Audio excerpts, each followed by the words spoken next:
네. 여러분, 교회가 생긴 이후로 어느 시대나 또 어느 곳에 있는 교회나 늘 문제는 있기 마련입니다. 그 문제가 크든 작든 혹은 좋은 일이든 나쁜 일이든 교회 안에는 문제가 있을 수밖에 없는 것이 교회의 현실입니다.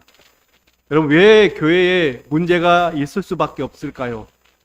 왜 교회에 문제가 있어야 될까요? 그것은 다름 아닌 교회는 사람이기 때문에 그렇습니다. 무슨 말이냐? 우리가 잘 알듯이 교회는 건물을 교회라고 말하지 않습니다. 우리 구주를, 예수 그리스도를 구주로 고백하는 각 사람이 교회입니다. 그리고 그 사람들이 모인 이 모임, 이 공동체가 교회입니다.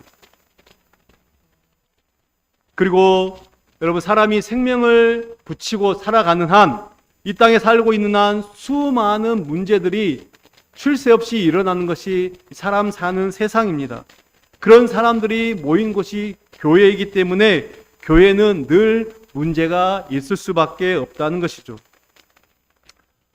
혹시 여러분 중에 그리 크지도 않은 우리 교회는 왜 이렇게 문제가 많습니까? 라고 혹시 생각하는 분들이 계실지 모르겠습니다. 그런데요, 여러분, 우리 교회만 그런 것이 아닙니다. 겉으로 잘 드러나지 않을 뿐 크든 작든 모든 교회는 모든 여러 가지 문제들을 가지고 있습니다. 여러분들이 우리가 문제가 있다고 해서 다른 교회로 한번 가보십시오. 다른 곳을 피하여서 우리 교회를 피하여 다른 데로 가보십시오. 그곳에는 또 문제가 없겠습니까? 그곳에도 또 똑같은 문제 혹은 다른 문제가 있다라는 것입니다. 그런데 우리들의 특징은 무엇입니까? 소위 말하면 잘 되면 내 탓, 잘 못 되면 남의 탓. 이게 바로 우리의 성향입니다. 우리가 이런 경향, 이런 성향들을 가지고 있다라는 것입니다. 그래서 간단한 문제조차도 어떨 때는 쉽게 해결되지 않는 이유가 바로 여기에 있습니다. 잘 되는 것은 내 탓이고 잘못된 것은 남의 탓으로만 돌리기 때문에 내 탓으로 여기버리면, 잘못됐을 때도 내 탓으로 여겨버리면은 문제가 쉽게 해결되는데, 이게 간단하게 해결되는데 그렇지 않다라는 것입니다. 이런 경향은 우리 마음속에 깊숙이 자리 잡고 있는 죄성 때문에 그렇습니다. 여러분, 우리가 비록 예수 그리스도를 구주로 고백하지만은, 하나님을 아버지로 모시고 있지만은, 그럼에도 불구하고 우리 안에 이 죄성, 우리 안에 자리 잡고 있는 이 죄성은 결코 사라지지 않습니다. 우리가 지난주에도 제가 오후 말씀에 나눴던 것 같은데요, 우리가 죽지 않는 한, 우리가 죽어야만 사라지는 것이 바로 이 죄성입니다. 그래서 우리가 이 땅에 사는 동안 사람이기 때문에 우리는 이 죄성을 가지고 있습니다. 하지만 하나님의 사람들이 하나님의 은혜로 예수님을 믿고 거듭나게 될 때 우리는 이 죄성을 억제할 수가 있습니다. 왜 그렇습니까? 우리 마음 가운데 계신 성령님, 성령 하나님이 우리 가운데 계셔서 우리 믿는 자들을 다스리시고 통치하시고 인도하시기 때문에 그렇다라는 것입니다. 우리 마음 속에서 자꾸만 우리에게 역사하시기 때문에 우리는 우리 안에 있는 이 죄성을 다스릴 수 있고 억제할 수가 있습니다. 물론 우리가 이것들을 완전히 죽일 수는 없습니다. 우리와 가운데 완전히 사라지게 할 수는 없습니다. 그렇기 때문에 중요한 것이 무엇입니까? 우리가 날마다 성령 충만하여 자꾸만 이 죄성이 자라나지 못하도록 그 싹을 잘라내는 것이 너무나도 중요하다라는 것입니다. 따라서 하나님을 믿건 하나님을 믿지 않는 사람이건 유혹을 받는 것, 그것은 자신의 욕심에서 비롯되는 것입니다. 그렇기 때문에 우리는 유혹의 어떤 시험을 당할 때 그 원인을 하나님에게서 찾으려 해서는 결코 안 되는 것입니다. 하나님은 결코 사람을 그릇된 길로 인도하시는 분이 아니기 때문이죠. 이것은 우리가 지난주에 나눴던 말씀이기도 합니다. 따라서 우리 교회, 또 여러분의 개인, 우리 교회나 개인이 성숙해 간다, 또 자라간다, 또 좋아진다, 이렇게 이야기하는 것은 이제는 문제와 유혹이 전혀 없다, 전혀 없는 그런 상태가 되는 것이 아니라 주어진 그런 문제나 유혹은 여전히 있습니다. 그렇지만 그것을 어떻게 극복하고 어떻게 처리하는가에 따라서 그 개인적인 믿음도 마찬가지고요. 교회도 마찬가지입니다. 성숙해 가느냐 아니면 더욱더 이제 타락해 가느냐, 그것이 나눠지게 된다라는 것입니다. 야고보 장로는 지금 이 야고보서라는 편지를 이 흩어진 12지파 여러 교회들에게 보내고 있는데, 그 편지를 보내는 모든 이 여러 교회들은 다양한 문제들을 가지고 있었습니다. 문제가 없는 교회가 없다라는 것이죠. 여러분, 초대교회라고 해서 문제가 없는 교회는 결코 아닙니다. 1장 서두에서 밝혔듯이 야고보는 흩어져 있는 12지파에게 편지를 습니다. 유대 지역뿐만 아니라 이제는 주로 이방 지역이죠. 흩어져 있기 때문에 이방의 지역에 있는 그 교회들에게 그 교회들을 향해서 편지를 쓰게 됩니다. 이런저런 이 소식들을, 교회에 대한 소식들을, 어떤 소식들이겠습니까? 이 교회는 이런 문제가 있다, 저 교회는 저런 문제가 있다, 이 여러 교회들의 소식을 듣게 되면서 그것들을 위해서 권면하는 편지를 쓰게 된 것입니다. 그들이 지닌 공통적인 문제는 여러 가지가 있었습니다. 근데 그 중에 하나가 바로 그들의 믿음과 삶의 분리라는 그런 문제입니다. 성도들이 교회 안에서는 거룩한 하나님의 자녀로 거룩과 사랑을 외치지만은 교회 밖에서는, 삶 속에서는 거기에 미치지 못하는 삶을 살았던 것입니다. 이 시대뿐의 문제뿐만 아니라 초대교회 당시도 이 믿음과 삶이 분리되는 그런 문제들이 있었다라는 것입니다. 여러분, 우리의 믿음은 본질상 삶과 나뉘는 것이 아닙니다. 그런데도 불구하고 믿음과 삶이 나뉘는 현상들, 이것들이 우리의 삶의 속에서, 우리의 모습에서 나타나는 것은 결국은 믿음을 지녔다라는 그 사람들의 믿음, 믿음을 지녔다라는 사람들의 믿음, 여러분, 저와 여러분의 믿음일 수도 있습니다. 그 믿음이 성경에서 말하는 진정한 믿음을 소유하고 있지 않기 때문에 그렇다라는 것이죠. 이런 이상한 믿음을 가지고 있기 때문에 믿음과 삶이 각각 다른 방향으로 나타날 수 있다라는 것이죠. 아니, 나타날 수밖에 없게 되는 것입니다. 그러면서 오늘 본문에서는 이 믿음과 삶의 분리가 일어나는 현장을 예로 들면서 말씀을 하고 있습니다. 우선 먼저 오늘 본문 1절을 한번 보겠습니다. 내 형제들아, 영광의 주 곧 우리 주 예수 그리스도에 대한 믿음을 너희가 가졌으니 사람을 차별하여 대하지 말라. 자, 오늘 여러분 이 1절을 보시면 이 말씀을 직역하면 이렇습니다. 편파적인 믿음과 함께 주 예수 그리스도를 믿는 믿음을 갖지 말라. 그러니까 지금 편파적인 믿음, 주 예수를 믿는 믿음, 이 두 가지 믿음을 이야기하고 있습니다. 이 말의 의미는 이런 것이죠. 좋은 음식을 가졌는데 그 좋은 음식을 더러운 그릇과 함께 가지지 말라. 즉, 깨끗하고 맛있는 좋은 음식을 더러운 그릇에 담지 말라라는 그런 의미입니다. 여러분, 믿음과 외모로 취하는 것, 또 믿음과 편파적인 것, 이것은 어울리지 않는다라는 것이죠. 상극이다라는 것입니다. 외모로 취하는 것과 편파적인 것에 담긴 이 믿음, 사람을 외모로 취하고 편파적인 것에 담긴 믿음은 결코 제대로 된 믿음이 아니다라는 것입니다. 이 두 가지가 함께 있을 수 없음에도 불구하고 교회 안에서는 이 두 가지의 모습이 공존하고 있다, 그 이야기를 하고 있는 것이죠. 분명히 물과 기름처럼 섞일 수 없는 아주 상극인데도 불구하고 이 둘을 가지고도 탈이 없이 그렇게 살고 있었으니 그들의 믿음, 과연 그 믿음을 진정한 믿음이라고 할 수 있는가? 그렇지 않다라는 것입니다. 그렇다면 그들은 어떻게 사람을 외모로 취했습니까? 어떤 편파성을 가지고 있었는지 이제 그들이 실제로 행하는 습관을 통해서 2절, 3절에서 설명하고 있습니다. 두 사람이 회당에 들어옵니다. 그런데 한 사람은 손에 금가락지를 끼고 아주 밝고 화려하고 좋은 옷을 입고 들어옵니다. 그것으로서 그것만 봐도 그 사람의 사회적 신분이 어떠하고 또 얼마나 부유한지 그것들이 잘 드러난 것입니다. 고대의 이런 초대교회도 이 초대교회의 그 사회를 한번 생각해 보십시오. 또 한 사람은 아주 더럽고 남루한 옷을 입고 들어옵니다. 한눈에 봐도 그가 가난한 사람이다라는 것을 알 수 있습니다. 그 두 사람이 교회에 들어올 때 이 교회에 속한 사람들이 그 아름다운 옷을 입은 사람을 돌아보고 또 남루한 옷을 입은 사람을 돌아보고 이제 그들을 맞이하게 됩니다. 다 말을 하죠. 그런데 그 말의 내용이 전혀 다르다라는 것입니다. 사람을 대하는 태도가 달라집니다.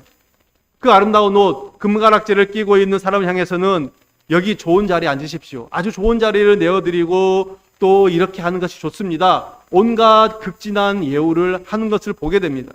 그런데 가난한 자에 대해서는 어떻게 합니까? 너는 거기 서 있든지 아니면 아무 데나 내 발밑에 앉든지 알아서 앉으라, 이렇게 말을 하는 것입니다. 여러분, 어떻게 사람의 면전에서 이렇게 노골적으로 이런 말과 행동을 할 수 있다라는 것입니까? 오늘날 아마 교회에서 이렇게 한다라고 하면 어떻게 하겠습니까? 그 사람은 뒤도 돌아보지 않고 교회 문을 박차고 나갈 것입니다. 근데 이제 당시 사회를 생각하면은 이 모습들이 전혀 생소한 모습은 아니다라고 우리가 이해할 수 있습니다. 왜 그렇습니까? 당시는 이제 지금과 다르게 이 자유인과 노예가 구별되어 있었죠. 주인과 종이 계급적으로 구분된 사회였습니다. 근데 그들 모두가 이제 다 예수 그리스도를 믿고 교회 안으로 들어오게 되었습니다. 우리가 초대교회를 보게 되면은 그런 우리가 서신서들을 보게 되면 그런 것들이 있는 것을 확인할 수가 있습니다. 오늘날 우리는 그래도 이제 주일에 교회 올 때, 여러분들도 교회 올 때 그래도 깨끗한 옷, 좋은 옷 그렇게 입고 예배당을 찾습니다. 그러나 초대교회 당시는 이런 것들이 어디 있겠습니까? 그래서 입은 옷과 그 차림새를 보면은 이 사람은 종이구나, 이 사람은 자유인이구나, 이 사람은 부자구나, 이 사람은 가난한 사람이구나를 알 수가 있었다라는 것입니다. 문제는 무엇이냐? 그들이 밖에서, 그러니까 세상에서 하던 그대로 교회 안에서도 했다라는 것입니다. 여러분, 일상의 삶 속에서 또 사회생활을 하면서 아무리 그리스도인을 할지라도 이제 당시의 사회를 생각하면은 종에게 대하는 말과 행동, 또 자유인에게 대하는 말과 행동은 분명히 달랐을 것입니다. 오늘날도 마찬가지죠. 우리가 나보다 조금 어려 보인다 싶으면은 쉽게 말을 놓을 때가 있습니다. 그런데 당시는 확실히 계급 사회였죠. 이렇게 계급이 나눠져 있는 사회에서 그리스도인을 할지라도 사회 속에서 쉽게 그렇게 함부로 하대하거나 또 편하게 말을 할 수가 있었습니다. 자유인은 자유인으로서의 어떤 언어 습관, 행동이 있고 종은 종으로서의 언어 습관, 행동이 있기 때문입니다. 그런데 문제는 무엇입니까? 이렇게 밖에서 하던 그 습관 그대로 교회 안에서도 그대로 하고 있었다라는 것이죠. 말씀드렸듯이 교회는 자유인과 또 종이 있었습니다. 그런데 밖에서 하던 그대로 교회에서 종에게 함부로 했다라는 것이죠. 가난한 자들을 함부로 대했다라는 것입니다. 신앙인으로서, 믿는 자로서 무엇이 어떻게 달라져야 하는지, 이 공동체 안에서 어떻게 달라져야 하는지 그런 감각이 없다라는 것입니다. 여러분, 부자의 차림새에 맞게, 가난한 사람의 차림새에 맞게 알맞게 자리로 인도했다라는 것, 여러분, 그것은 결코 배려가 아니라 차별입니다. 차별이란 무엇입니까? 차별이란 그가 가진 것, 그가 어떤지 이 눈에 보이는, 그럴듯하게 보이는 것에 따라서 그 사람에 대한 가치를 판단하고 결정하는 것입니다. 대충 보니까, 대충 이렇게 입은 옷을 보니까 저 사람은 중상층은 되겠구나, 저 사람은 별 볼 일 없겠구나, 내가 함부로 해도 되겠구나, 아니면 내가 좀 잘 보여야 되겠구나, 이런 생각들이 은연중에 들어간다라는 것입니다. 우리가 아버지를 아버지답게 예우하는 것, 자식을 자식답게 대하는 것, 이런 대함에는 차이가 있습니다. 이것을 가지고 차별이라고 말하는 사람은 없습니다. 아버지를 예우하는 것, 아버지를 존경하는 것, 아버지를 극진하게 대접하는 것, 그러나 자녀들에게는 조금 편하게 하는 것, 이것을 가지고 차별이라 하지 않고 이것은 그 사람의 어떤 그 신분에 맞게 합당하게 대하는 것입니다. 그러나 눈에 보이는 것에 기준하여 그가 누구인지 또 상관없이 단순히 외적인 조건들만, 그 모습들만 가지고 가치 결정을 내리는 것. 이 사람은 이런 가치가 있고 이 사람은 이 정도 가치밖에 되지 않는다. 이렇게 생각하는 것은 분명히 차별입니다. 그런데 지금 이러한 차별적인 태도가 어디에서 일어나고 있습니까? 회당입니다. 2절에 보면 너희 회당에 라고 말하고 있습니다. 쉽게 말해서 예배당 안에서 또 우리 이 교회 이 모임 안에서 이런 차별적인 모습이 일어나고 있다라는 것입니다. 이것은 곧 교회 안에 믿음 외에 다른 기준이 들어와서 이제 있다라는 것입니다. 여러분, 우리가 교회 안에 모였습니다. 우리가 구원을 받는데 무슨 조건으로, 어떤 기준으로 구원을 받습니까? 하나님께서 우리에게 보시는 것이 무엇입니까? 하나님께서 우리에게 보시는 것은 이 믿음밖에 없습니다. 신앙 안에서 우리가 이곳에 앉아 있을 수 있는 자격은 믿음이면, 예수 그리스도를 구주로 고백하는 그 믿음이면 어느 누구도 이 자리에 있을 수 있다라는 것입니다. 그런데요, 그 기준이 지금 다른 것이 희석되어 있다라는 것입니다. 도대체 이들의 판단 기준은 무엇입니까? 누가 이 기준을 교회 안으로 끌고 온 것입니까? 하나님께서 우리를 택하실 때 어떤 기준이 있었다라는 것입니까? 그래서 오늘 야고보는 이렇게 행동하는 것이 얼마나 믿음에 반하는 것인지 4절에서 이렇게 기록하고 있습니다. 4절에 보면 너희끼리 서로 차별하며 악한 생각으로 판단하는 자가 되는 것이 아니냐. 결국 이 차별이 생기는 근본적인 이유가 무엇입니까? 그것은 판단했기 때문이라는 것입니다. 무엇을 가지고 판단했습니까? 4절은 악한 생각들을 가지고 판단했다라고 말하고 있습니다. 주님이 우리를 용납하시고 주님이 우리를 받아주신 그 기준이 아닌 세상적인 기준, 그 악한 기준이, 그 악한 생각들이 그들에게 있었다라는 것이죠. 이렇게 사람을 차별하는 그 밑바닥에 깔려있는 것은 악한 생각이다라는 것입니다. 그래서 단순히 차별하는 데서 끝나는 것이 아니라 그 악한 생각이 그 밑바닥에 깔려있다가 늘 밑에서 도사리다가 이제 차별이라는 것으로 이런 어떤 문제들로 표면화되는 것입니다. 여러분, 우리가 사람을 대할 때 얼마든지 웃으면서 대할 수 있고 예의를 지키면서 말을 할 수가 있습니다. 속으로는 미워하는 마음, 속으로는 분노를 가지고 있으면서도 겉으로는 아무렇지도 않죠. 상냥하게 대하고 또 서로에 대한 칭찬을 아끼지 않을 수도 있다는 것입니다. 여러분, 이것이 바로 우리들의 악한 모습, 또 악한 생각이다라는 것이죠. 이런 가식적이고 외식적인 모습들이 여러분 공동체를 병들게 하고 교회를 무너뜨린다라는 것입니다. 혹시 우리 안에 이런 모습들이 있다면 여러분 이 시간에 회개하시기를 바랍니다. 우리가 정말 하나님 앞에서 우리 성찬을 받아야 되고 또 하나님 앞에서 나아가야 되는데 이 악한 모습으로 나아간들 무슨 소용이 있다라는 것입니까? 회개하시고 그리고 회개할 때 부으시는 그 새 마음으로 가득 차는 은혜의 시간이 되시기를 바랍니다. 요즘에 이 젊은이들이 대화할 때 자주 등장하는 그것이 뭐냐면은 MBTI입니다. 이 MBTI라는 것은 사람의 성격을 이제 대략 16가지 유형으로 분류해서 파악을 하는 것이죠. 기본적으로 뭐 사람이 이제 외향적이냐, 내향적이냐, 또 감각적이냐, 직관적이냐, 또 사고형이냐, 감정형이냐, 혹은 판단형이냐, 인식형이냐, 이렇게 이제 4가지로 분류되는데 이 몇 가지 질문들을 통해서 그 사람의 성향을 이제 뭐 조합하고 그 다음에 통계화시켜서 16개 유형 중에 하나로 그 사람을 분류하는 것입니다. 그래서 젊은이들 보면 자기 소개를 할 때도 뭐 저의 MBTI는 어떻게 됩니다. 혹은 또 당신의 MBTI가 무엇입니까? 이렇게 물어보기도 하는 것을 보게 됩니다. 근데 문제는 무엇입니까? 이러한 검사나 통계가 정확하지가 않다라는 거죠. 그리고 환경이나 상황에 따라서 자주 변한다라는 것입니다. 그런데도 사람들은 MBTI만을 가지고 이 상대방을 판단하려는 경향이 있고, 누군가 어떤 의견을 꺼내면은 이 사람은 MBTI에서 뭐 사고형이 되어서 그렇다, 감정형이어서 그렇다, 이렇게 판단한다라는 것입니다.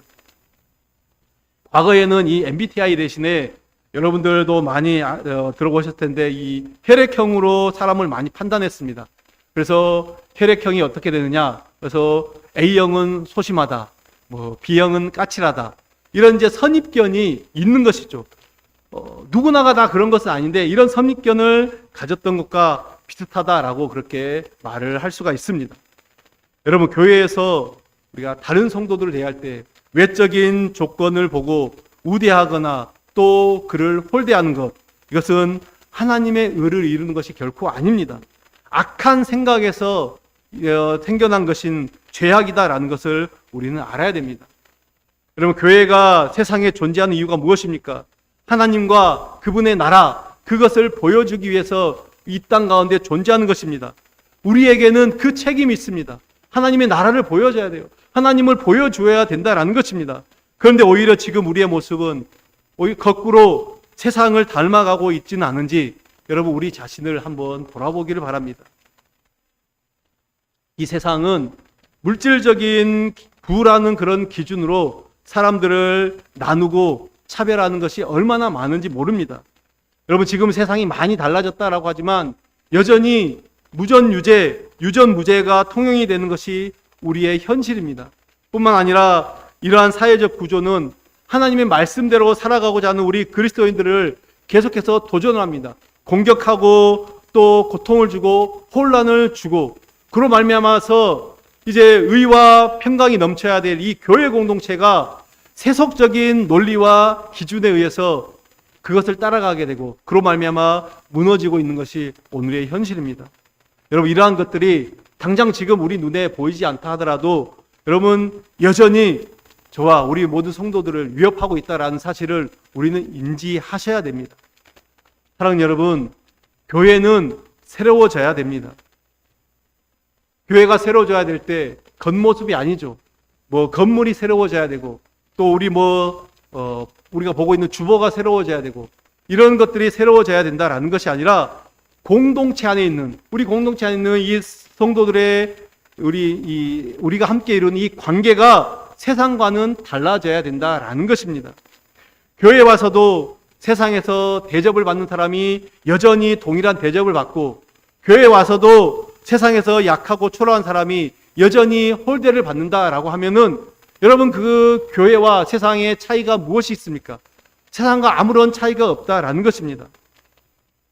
우리 성도님들, 우리 한특교회 성도님들은 서로 사정을 비교적 잘 알고 있습니다. 그래서 우리는 서로를 차별하지 않는다라고 이렇게 생각할지도 모르겠습니다. 그러나 우리 안에는 은연중에 서로의 생각이 다르다는 이유로, 또 일하는 방식이 다르다는 이유로, 또 혹은 세대가 다르다는 이유로 서로를 바라보는 시각이 다를 수 있다라는 것을 기억하셔야 됩니다. 여러분, 이것을 우리가 깨뜨려야 됩니다. 이것들은 우리의 잘못된 시선이다라는 것을 기억하고 이것을 깨뜨리시기를 바랍니다. 오늘 말씀을 정리하겠습니다. 여러분, 초대교회 안에는 자유인과 노예, 주인과 종이 함께 있었습니다. 이 예배당 안에 함께 있었다라는 것이죠.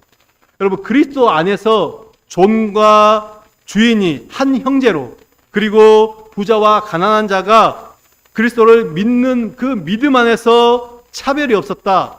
이것은 이 초대교회 당시의 세계관에서는 굉장히 획기적인 것입니다. 결코 용납되거나 이해되지 않는 그런 모습이었습니다. 그렇기 때문에 초대교회가 이런 것들로 인해서 많은 공격을 받았습니다. 핍박을 받았습니다. 도전을 받았습니다. 그런데 반대로요, 이러한 모습들이 있었기 때문에 초대교회가 당시 세상을 변화시킬 수 있었다라는 것입니다. 그런 모습들을 보고 많은 사람들이 교회로 오고 많은 사람들이 예수 그리스도를 구주로 고백할 수 있었다라는 것이죠. 그러한 모습들이 세상을 바꾸는 원동력이 되었다라는 것입니다. 그리고 초대교회 성도들은 매주일 그들이 모였을 때 주님의 피와 주님의 살을 나누는 성찬을 통해서 그들이 다시금 주님 안에서 하나요, 한 공동체라는 것을 일깨워 갔습니다. 여러분, 오늘 우리도 이 성찬의 자리에 나아갈 때 오늘 이 시간 함께 성찬의 자리로 나아갈 때 우리 모두 한 형제요 자매요 주님의 살과 피를 대하는 그 주님 안에서 하나임을 기억하며 또 하나임을 고백하는 그런 은혜의 시간이 되시기를 간절히 바랍니다. 시간 우리 함께 다 같이 성찬에 참여할 때 찬송가 144장 1절을 찬양하시면서 성찬을 참여하도록 하겠습니다.